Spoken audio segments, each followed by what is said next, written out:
Stage پہ بیٹھے ہوئے علماء کرام و شعراء اعظام، مذہب اسلام سے رشتے میں لگنے والی میری ماں اور بہنوں، السلام علیکم ورحمۃ اللہ وبرکاتہ۔ الحمدللہ الحمدللہ نحمده ونستعینه ونستغفره ونؤمن به ونتوکل علیہ ونعوذ باللہ من شرور انفسنا من سیئات اعمالنا من يهده الله فلا مضل له ومن يضلل الله فلا هادي له ونشهد ان لا اله الا الله وحده لا شريك له ونشهد ان محمدا عبده ورسوله اما بعد فاعوذ بالله من الشيطان الرجيم بسم الله الرحمن الرحيم كل نفس ذائقة الموت ونحن على ذلك لمن الشاهدين والشاكرين والحمد لله رب العالمين۔ حضرات گرامی، آئیے کچھ سننے اور سنانے سے پہلے ہم سب عقیدت و محبت کے ساتھ حضور کی بارگاہ اقدس میں جی لگا کر کے درود پڑھیے بابا جی بلند اللہم صلی علی سیدنا شفیع مولانا محمد ماجد جبار مسلم صلاۃ و سلام علیہ یا رسول اللہ صلی اللہ علیہ وسلم۔ موت تو کس کو رستگاری ہے، آج ہماری تو کل تمہاری باری ہے۔ آگاہ اپنی موت سے کوئی بشر نہیں، آگاہ اپنی موت سے کوئی بشر نہیں، سامان 100 برس کا ہے بلکہ خبر نہیں۔ مسلمانوں، اسی دنیا سے ایک دن سب کو جانا ہے۔ مسلمانوں، اسی دنیا سے ایک دن سب کو جانا ہے، یہاں کے بعد جانے سے دوبارہ پھر نہ آنا ہے۔ امیر ہو غریب ہو یا کوئی بادشاہ گھر کا، امیر ہو غریب ہو یا کوئی بادشاہ گھر کا، سبھی کو ایک دن مٹی کے اندر گھر بنانا ہے۔ اور فرشتے آ کے پوچھیں گے کہ اپنے رب کو بتلاؤ، اگر بتلا نہ پاؤ گے بہت آنسو بہانا ہے۔ مسلمانوں، اسی دنیا سے ایک دن سب کو جانا ہے۔ قرآن کہہ رہا ہے کل نفس ذائقۃ الموت، موت کا ذائقہ ہر نفس جاندار چیز کو لگنا، چاہے جو بھی ہو۔ جس نے بھی اس دنیا میں جنم لیا ہے، پیدا لیا ہے، اس کو موت کا جھٹکا ذائقہ ضرور ہے۔ اللہ اکبر، موت برحق ہے اور آنی ہے۔ آج ہم بول رہے ہیں، موت ہمیشہ ہمارے پیچھے کھڑی ہے۔ اللہ کے رسول صلی اللہ علیہ وسلم ارشاد فرماتے ہیں کہ 24 گھنٹے میں ایک بار موت تمہیں آگاہ کرتا ہے۔ اے آدم کی اولاد، آگاہ، ہوشیار ہو جاؤ، تمہیں مرنا ہے اور حساب و کتاب دینا ہے۔ کب تک اپنی جوانی کو اس طریقے سے بیکار جگہوں پر گزارتے رہو گے؟ زندگی وہ ہوتی ہے جو بہتر گزارا جائے، اور بہتر زندگی کیا ہے؟ ماں باپ کی خدمت اور پنجگانہ نماز، سب سے بہتر یہ زندگی ہے۔ اور اللہ کے رسول صلی اللہ علیہ وسلم نے ارشاد فرمایا کہ جن کے ماں باپ راضی ہوتے ہیں، خدا بھی راضی ہے، مصطفیٰ بھی راضی ہے۔ اور ماں باپ نہیں راضی تو کچھ بھی نہیں۔ تم مسجد میں 50,000 کا مینار کھڑا کر دو، مرنے کے بعد اللہ تمہارے پیٹھ پر وہ مینار رکھ دے گا، اگر تمہاری ماں تم سے راضی نہیں، اگر تمہارا باپ تم سے راضی نہیں ہے، تم خانے کعبے کا طواف کرتے رہو، کوئی فائدہ نہیں۔ ماں باپ کے ہی رضامندی سے اللہ راضی ہے۔ حضرت سلیمان علیہ السلام اللہ کے وہ پیغمبر، اللہ اکبر، ان کی حکومت ہر جگہ تھی، آسمانوں ہواؤں پر حکومت تھی، زمین پر حکومت تھی، جن ترین پرند سب پر آپ کی حکومت تھی۔ ایک مرتبہ حضرت سلیمان علیہ السلام اپنے تخت پر بیٹھے، ہوا کو حکم دیا، اے ہوا مجھے لے کر کے چل۔ حضرت سلیمان علیہ السلام کو ہوا اپنے کندھے پر تخت کو رکھتی ہے، لے کر کے چلتی ہے۔ کچھ دور جانے کے بعد سمندر نظر آیا۔ حضرت سلیمان علیہ السلام نے دیکھا کہ سمندر کے اندر موجیں مارتا ہوا نظر آیا۔ فوراً ہوا کو حکم دیا آپ نے کہ اے ہوا، میرے تخت کو سمندر کے کنارے لگاؤ۔ جب تخت نیچے اترا، اترنے کے بعد حضرت سلیمان علیہ السلام دیکھ کر کے حیران کہ یا اللہ یہ ماجرا کیا ہے، سمندر کے اندر موجیں مارتا ہوا نظر آ رہا۔ فوراً آپ نے جنوں کی جماعت کی طرف اشارہ کیا، کوئی ہے جو سمندر کے تہ تک پتا کر کے آئے کہ آخر یہ موجیں اٹھ کہاں سے رہی۔ ایک جن آیا اور کہا کہ حضور مجھے حکم دیجیے میں جاتا ہوں۔ وہ جنات فوراً حضرت سلیمان علیہ السلام کے کہنے پر سمندر کے نیچے جاتا ہے اور جانے کے بعد تہ تک پہنچتا ہے۔ پہنچنے کے بعد کچھ وقت گزر گیا، واپس آتا ہے، کہا حضور اندر تو گیا تھا لیکن ایک محل ہے اور محل کے کنارے کنارے موجیں اٹھ رہی تھی، میری ہمت گوارا نہیں کی، میں اس محل کے قریب نہیں پہنچ پایا۔ حضور میں نے دیکھا کہ ایک محل ہے اور بہت عالی شان ہے۔ اللہ کے نبی حضرت سلیمان علیہ السلام نے اپنے خاص شاگرد کی طرف اشارہ کیا، کیا تم جا سکتے ہو؟ کہا حضور آپ کہیں تو ہم آگ میں کود جائیں، میں آپ سے اتنی محبت کرتا ہوں کہ آپ کہیں تو میں آگ میں کود جاؤں، یہ سمندر کیا چیز ہے؟ وہ فوراً سمندر کے اندر جاتے ہیں اور جانے کے بعد چاروں طرف دیکھا کہ محل کے کنارے چاروں طرف موجیں مار رہی ہے۔ بہت کوشش کی اندر داخل ہونے کے لیے لیکن کوئی راستہ، محل کے اندر جانے کا کوئی راستہ نظر نہیں آ رہا۔ فوراً وہ اوپر آتے ہیں، کہا حضور ایسے ایسے ماجرا ہے، مجھے 2 جنات دے دیجیے، میں چاہتا ہوں کہ وہ محل واپس لے کر کے واپس اوپر آ۔ حضرت سلیمان علیہ السلام نے کہا کہ ٹھیک ہے جاؤ۔ جناتوں کو حکم دیا، جنات گئے اور جانے کے بعد اس محل کو اوپر لایا گیا، سمندر کے کنارے رکھا گیا۔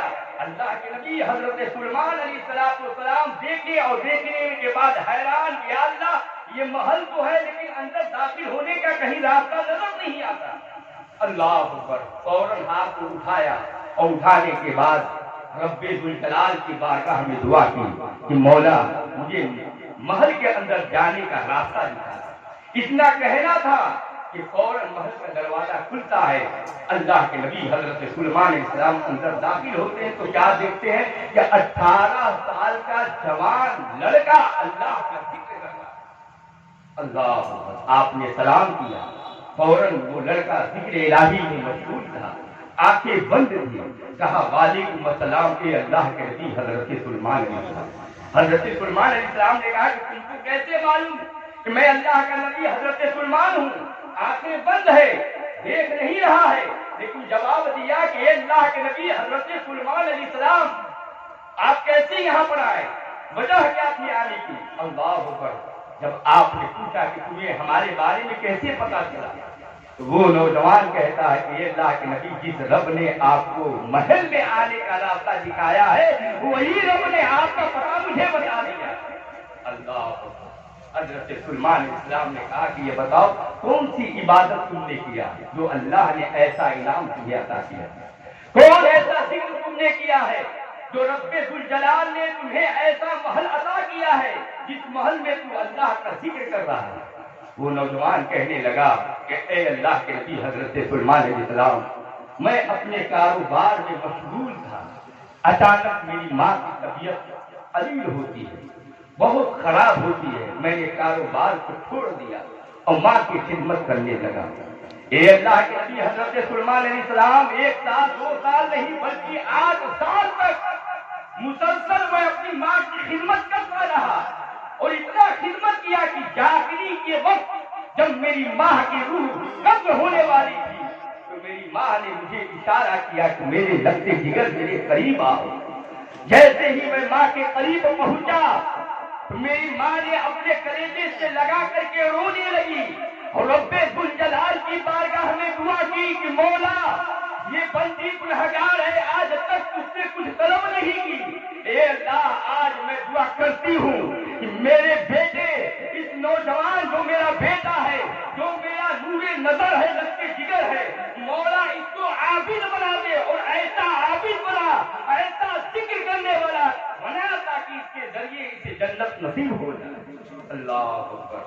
حضرت سلیمان علیہ السلام سن کر کے حیران، یہ ماں کی دعاؤں کا صلہ ہے۔ آج وہ لوگ خوش نصیب ہیں جن کے ماں باپ زندہ ہیں، جن بیٹوں کو اوپر ماں باپ کا سایہ ہے وہ خوش نصیب ہے، میرے آقا فرماتے ہیں کہ وہ گھر جنت جیسا ہے جس گھر میں ماں باپ ہوتے ہیں۔ اللہ اکبر، ان سے پوچھو جن کے ماں باپ دنیا میں نہیں ہے، ان سے پوچھو کہ ماں کی ممتا کیا ہوتی ہے۔ اللہ اکبر، آج ہم ماں باپ کی قدر نہیں کرتے ہیں۔ میرے بھائی، جس ماں نے ہمیں جنم دیا ہے، جس ماں نے ہماری ساری تکلیفوں کو جھیل کر کے ہر تکلیف اپنے اوپر سہ کر کے ہمیں خوش رکھا ہے، اللہ اکبر، وہ ماں جانے لگی جب دنیا سے تو بیٹی کو دعا دے کر کے جا رہی ہے۔ اللہ کے نبی حضرت سلیمان علیہ السلام نے کہا کہ یہ محل تمہیں کیسے ملا؟ کہا کہ کچھ عرصہ گزرنے کے بعد میرے والد بھی بیمار ہو گئے، میں نے اپنے والد کی خدمت کی، خدمت کرنے کے بعد جب وقت نزا کا ہوا تو میرے والد نے مجھے قریب بلایا اور کہا کہ بیٹی یہ بتاؤ تمہاری ماں نے کون سی دعا تمہیں دیا تھا؟ میں نے کہا کہ بابا جان، ماں جاتے جاتے مجھے یہی دعا کی کہ اللہ اسے عابد بنا دے، ذکر کرنے والا بنا دے، تاکہ اس کے ذریعے تجھے جنت نصیب ہو۔ باپ نے کہا کہ ذکر کرنا اور عابد ہونا ٹھیک ہے، لیکن اس میں بھی ایک وجہ ہے کہ کہیں ایسا بھی ہوتا ہے کہ شیطان بہکا دیتا ہے، شیطان ذکر کرنے والے کو درکنار کرا دیتا ہے، کوشش کرتا ہے کہ اللہ کی عبادت نہ کر سکے۔ اس لیے بیٹا، آج تیرا باپ دنیا سے جا تو رہا ہے، لیکن تجھے ایک دعا دیتے ہوئے جائے گا کہ مولا میرے بیٹے کو ایسا ذکر کرنے والا ایسی جگہ مہیا کر دے جہاں شیطان پر بھی نہ مار پائے۔ تو میں نے دیکھا کہ ایک مرتبہ سمندر کے کنارے میں گزر رہا تھا، دیکھا کہ ایک عالیشان محل تھا، میں نے سوچا کہ اس محل میں داخل ہو جاؤں۔ جیسے ہی داخل ہوا محل کا دروازہ بند ہو گیا۔ اللہ اکبر، میں اسی وقت جو ہے جیسے ہی محل میں داخل ہوا دنیا کی محبت ہمارے دلوں سے ختم ہو گئی، میں اللہ کا ذکر کرنے لگا۔ حضرت سلیمان علیہ السلام پوچھتے ہیں، اے نوجوان یہ بتا، جب تجھے بھوک اور پیاس کی شدت محسوس ہوتی ہے تو محل میں تو کیا کرتا ہے؟ نوجوان کہنے لگا، اللہ کے نبی حضرت سلیمان علیہ السلام، جب مجھے بھوک کی شدت محسوس ہوتی ہے تو محل کے کنارے ایک ایسا درخت ہے جس درخت پر ہزاروں انگنت جو ہے ہر طرح کے پھل مہیا ہوتے ہیں، اللہ بھیجتا ہے، میں اسے کھا لیتا ہوں۔ اور جب پیاس کی شدت محسوس ہوتی ہے اسی محل کے اندر نہر جاری ہوتی ہے جس کو پی کر کے اپنی میں پیاس بجھا دیتا ہوں۔ اللہ اکبر، اللہ کے نبی نے کہا کہ یہ بتاؤ اللہ کا ذکر کرتے کرتے تم کو کتنا وقت گزر گیا؟ اس نے کہا اللہ کے نبی مجھے یاد تو نہیں ہے، بلکہ ہاں اتنا ضرور خیال ہے کہ جب میں اس محل کے اندر داخل ہوا تھا تو وہ حضرت ابراہیم علیہ السلام کا دور تھا، اور اب تک میں اللہ کا ذکر کر رہا ہوں۔ آج حضرت ابراہیم علیہ السلام کی دور سے لے کر کے اب تک 200,000 سال تک اللہ کا میں ذکر کرتا رہا۔ یہ ماں کی دعاؤں کا صلہ ہے میرے بھائی۔ اللہ تعالیٰ قرآن مقدس میں ارشاد فرماتا ہے، کل نفس ذائقۃ الموت، ہر نفس جاندار چیز کو موت کا مزہ چکھنا ہے۔ روح قبض کر لی جاتی ہے، جانے والا چلا جاتا ہے۔ حقیقی گھر تو وہی ہے جو ہمیں حقیقی جگہ جانا ہے۔ ایک انسان فارم میں دیکھتا ہے آنکھ بند ہو گئی، فارم میں کیا دیکھا کہ میں بنارس ایئرپورٹ پر پہنچا ہوں، جیسے ہی پہنچا پہنچنے کے بعد سوچا کہ میں گھوم لوں، ذرا جو ہے کچھ سامان لے لوں، جیسے ہی ہوٹل کے قریب پہنچتا ہے اچانک اس کی آنکھ کھلتی ہے، دیکھا کہ جہاں میں برسرا کی سرزمین پر سو رہا تھا وہی ہوں۔ ٹھیک اسی طریقے سے میرے آقا فرماتے ہیں، اے مومنو، اے اللہ کے بندو، یہ زندگی خواب ہے، خواب۔ وہاں آنکھ کھلتی ہے تو خواب ختم ہوتا ہے، یہاں آنکھ بند ہوتی ہے، حقیقی زندگی کی طرف تم چلے جاتے ہیں۔ میرے بھائی، جو ہم چل رہے ہیں یہ خواب ہے، یہ پانی کا بلبلہ ہے۔ اس خواب کے اندر جو نیکیاں تم کرو گے اسی کا صلہ اللہ تمہیں عطا فرمائے گا۔ اللہ تعالیٰ سے دعا ہے کہ اللہ تبارک و تعالیٰ ہم سب کو اس پر عمل کرنے کی توفیق عطا فرمائے۔ استغفر اللہ ربی من کل ذنب و اتوب الیہ۔ السلام علیکم ورحمۃ اللہ وبرکاتہ۔